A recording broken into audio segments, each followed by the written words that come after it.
ова сега испаѓа како реплика. Извештајот јасно кажува. Во извештајот ниеден пратеник, еве да кажам, обратно, да го преведам, ниеден пратеник не бил против да има јавна расправа. Значи, ниеден пратеник. Би пишувало, во обратна, во смисла би пишувало пратеникот Арбер Адеми, пратеникот кој да е Фаница Николовска или кој да е, би требало да пишува дека е против јавна расправа. Никој не бил против јавна расправа. Значи, тоа било акламативно. Вие сега сакате преку формалност која што ја злоупотребувате или ја преувеличувате, да го ускратите правото на јавна расправа и тоа уште повеќе дава сомнеш дека брзината на донесувањето на овој закон е побитна од квалитетот на законот. Затоа кажав, ние имаме одредени индиции дека некои концесии се предмет на злоупотреба, некои концесии се предмет на корупција, некои концесии се предмет на авансно плаќање од страна на концесионерите пред да ги бијат.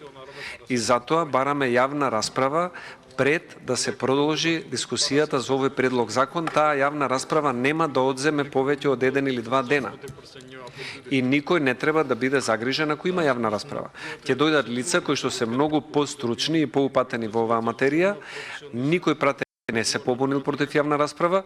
Очекувам дека и пратениците од парламентарното мнозинство, впрочем и две пратенички од парламентарното мнозинство го поздравиле овој потек за јавна расправа како иницијатива, немаат ништо против уште 1 или 2 дена да бидат корисно потрошени за да можеме да имаме добри сознанија за тоа што значат измените во Законот за концесии за минерални суровини, дали некој добива, дали некој губи, дали се отвара можност за поголема корупција или се намалува можност за корупција, дали се заштитува повеќе животната средина или истата повеќе се загрозува.